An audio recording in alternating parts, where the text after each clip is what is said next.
Kakadosh Boker Tov.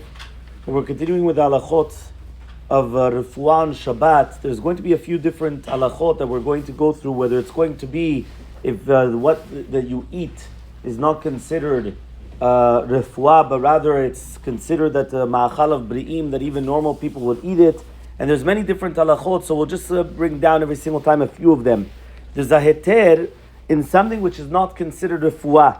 What is that? For example, somebody that gets drunk, that the refuah of getting drunk is to anoint their kapot yadav raglav, the palms of their hands and their feet with oil. So they're allowed to do so on Shabbat. And the reason why is because it's not a problem of refuah, meaning, right, the fact that you're taking away drunkenness is not considered refuah. Another one is going to be somebody that has a bad breath. So he's coming and he's taking some type of a chewing gum in order to come and to take away the taste. Or nowadays they have this, I forgot what it's called, that they put in their mouth and it melts, right, in their mouth. Also the same thing, right, in order to take away the bad smell. So also, because taking away the reach is not considered refuah.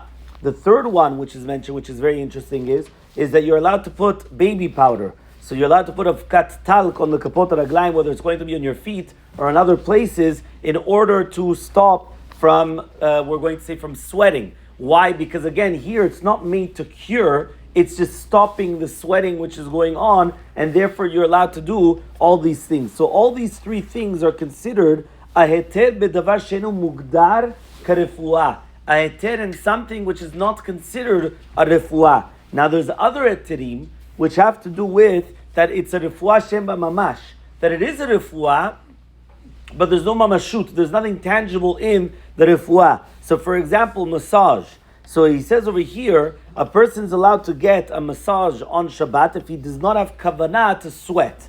So for example, somebody's neck gets, they get stuck, right? And it gets all tightened, stiff, thank you. And so therefore he's allowed to come and put oil on his neck, and in order to massage the neck, right, or any other type of a cream, which is going to be a cream, which is a liquid cream, which is going to be completely absorbed inside of the skin. However, though, he's not allowed to put something which has curative properties. So he's not allowed to put a medicine on, but he's allowed to put any other type of a cream or any other type of thing which will help that it's not going to be stiff. Now he says, however, though, if it is that's nafal lemishkav, which means that he's already a chol Hashem sakana, now here he is allowed to put even a cream which has this type of, we're going to say, medicinal properties. Now to do with the exercise, it's the same thing.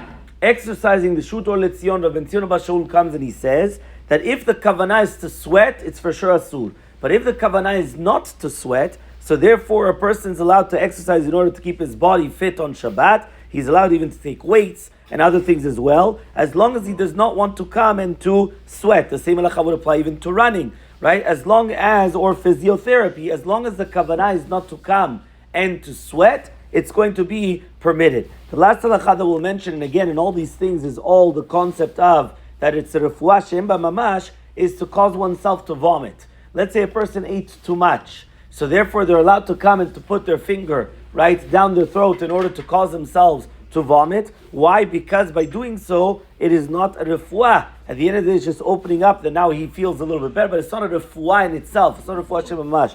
However, though, he's not allowed to take a medicine to do that. So to take a medicine to do that, that will be a sur. But to actually come and to cause himself to vomit, to put his finger, that he's allowed to do. Is all these things that we just mentioned are called refuah she'em bahem mamash.